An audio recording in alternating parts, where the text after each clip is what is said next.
Shabja, që shikoni, është shtëpia e Allahut lartësuar.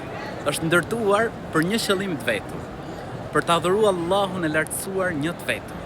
Pra shabja na kujton njësimin e Zotit gjithësisë.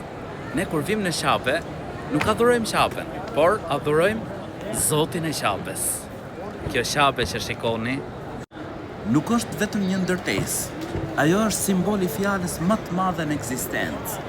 La ilaha illallah, nuk ka të adhuruar me të drejtë përveç Allahut.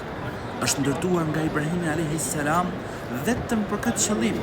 Qëllimi i lartë dhe madhor të adhuruar Allahun e lartësuar. Ibrahimi alayhis salam u lut siç e përmend Zoti i gjithësisë në Kur'an: O Zoti ynë, na bëj të përulur ndaj Teje, bëj që edhe pasardhësit si tanë të jenë të përulur ndaj Teje. Kjo është shtëpia e tauhidit, e njësimit të Allahut të lartësuar në adhurim.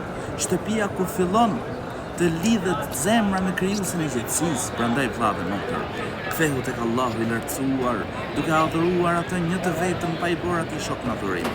Dije që zemra e njeriu ka nevojë për krijuesin e gjithësisë. Kthehu dhe lutju e përgjërohu vetëm atij, sepse kjo është rruga e shpëtimit. Allahu na boft prej atyre që adhurojnë vetëm Allahun e lartësuar. Amin.